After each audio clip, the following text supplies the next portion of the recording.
Haidete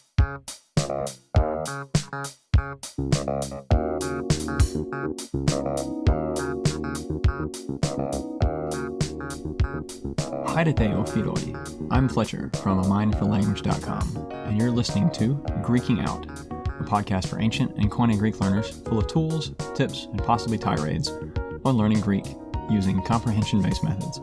If that isn't familiar to you, check out episode 0, The Manifesto, for more info.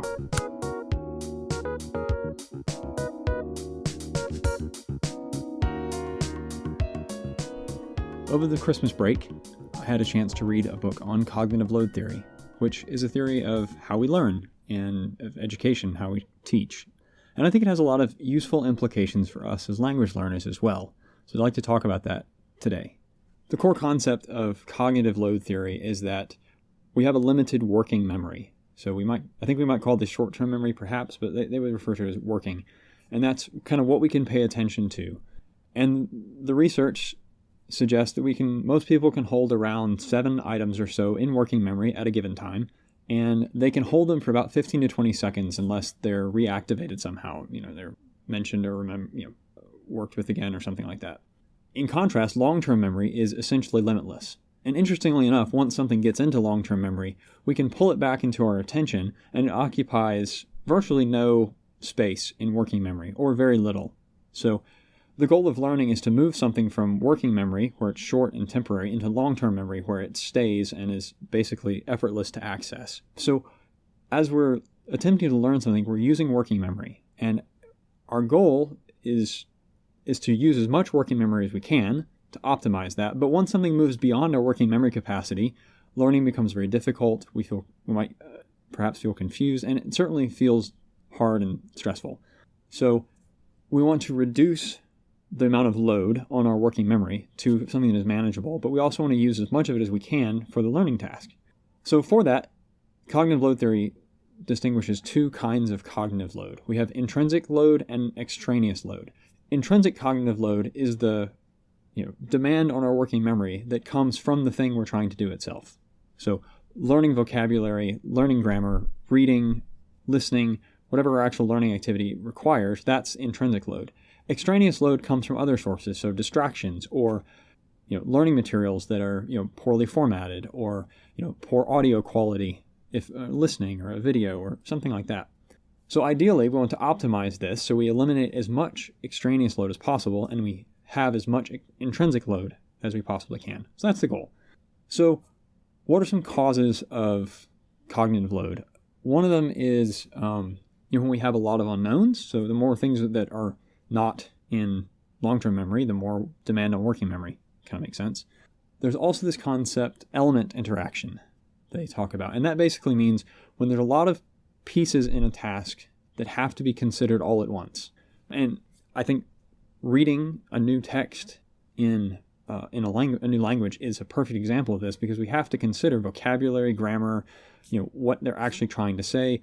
Our brain is having to do so many things with new information all at once. There's a very high level of element interactivity. So as we can reduce that, or as we can make more and more of those elements things we're comfortable with, the lower that goes, the easier a text is to deal with.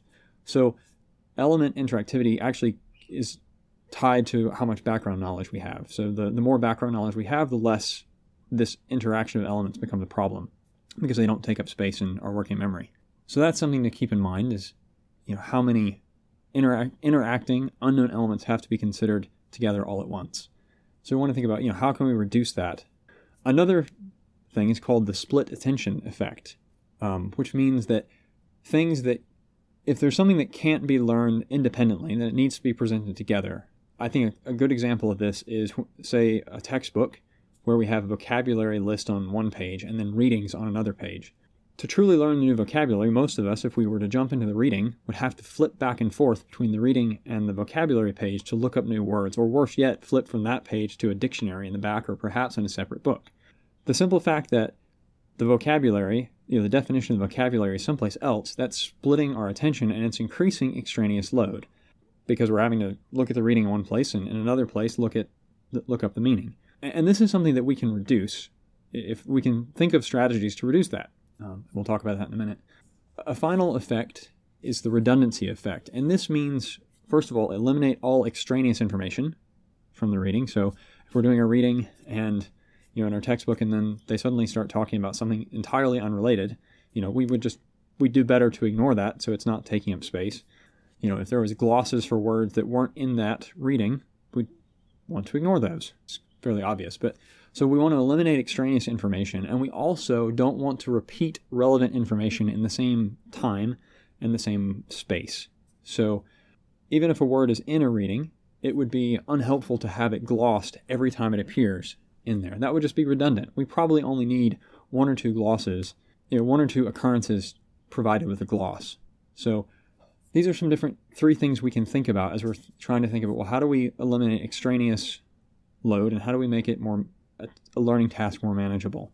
So first off, and this is not necessarily unique to cognitive load, comprehensible input theories in general would say we need level appropriate information.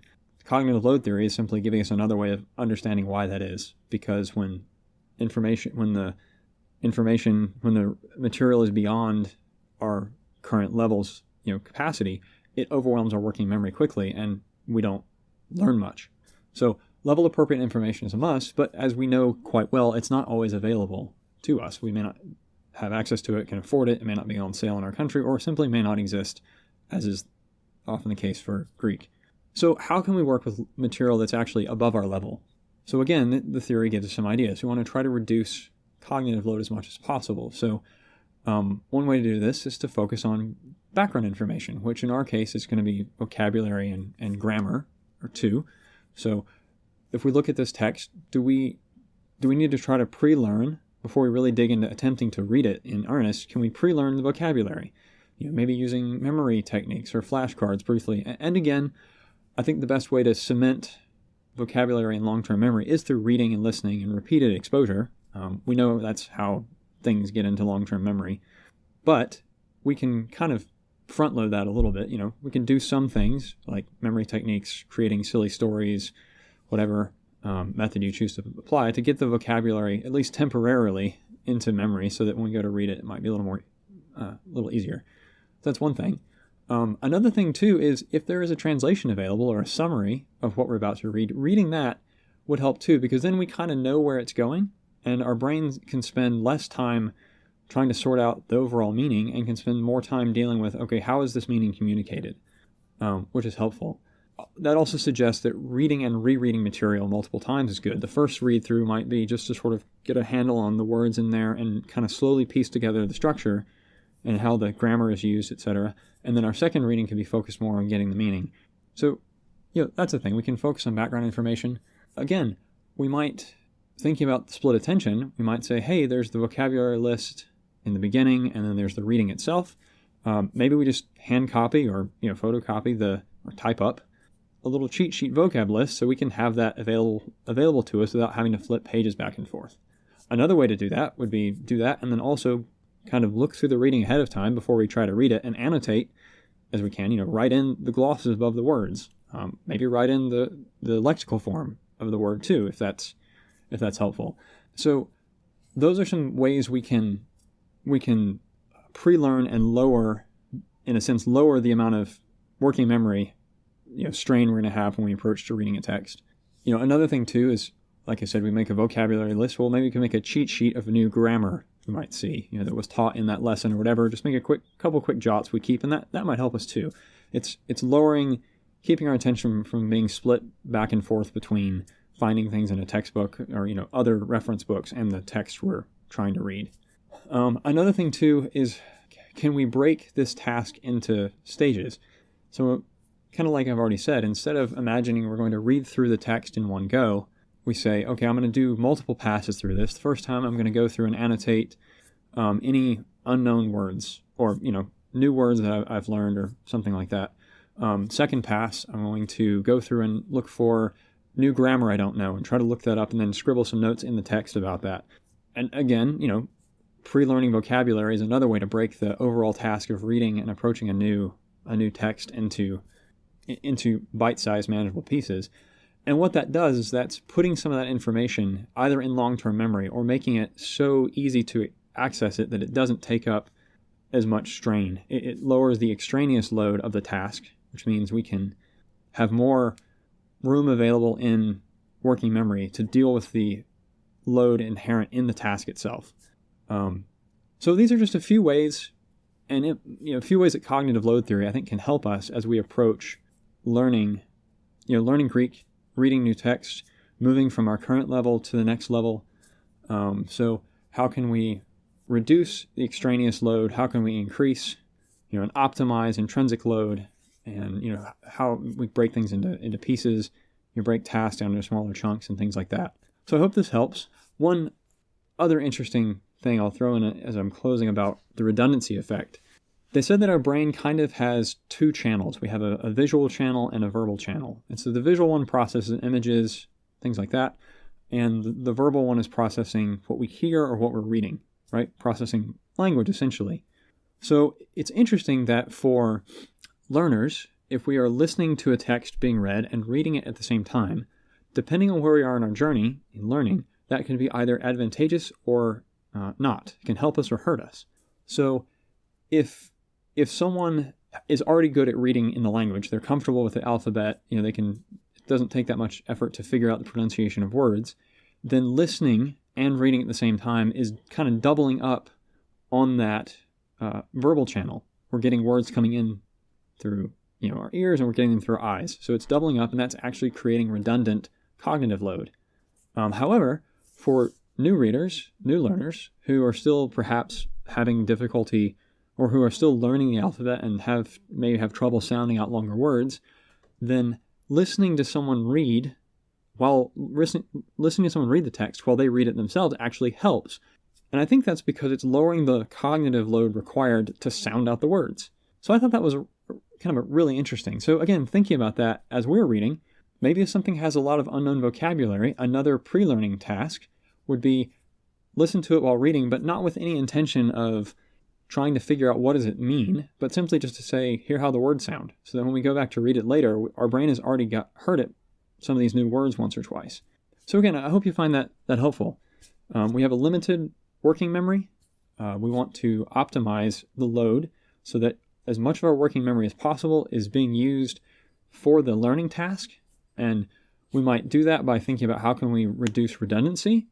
How can we keep our attention as focused on the learning that we're doing? How can we break things down into more manageable pieces? We might annotate the text ahead of time or make a cheat sheet of vocabulary or grammar so that we don't have to flip around. We might use resources such as the Scafia Viewer available through Perseus, where vocabulary is easy to get. Or in the text we're working on, we get a vocabulary list, or we can even get definitions as we're going. We might read a text that has an online text that has the Alpheus reading tools built in, where we can simply double click or long tap a word and we get a definition and possibly a parse. Things like that are some great ways we can reduce the amount of work or strain on working memory as we're seeking to learn new texts. So anyway, I hope this is helpful. I found this useful to think about, and I hope it gives you some guidance as you're thinking about what strategies you might employ as you move into new areas of Greek.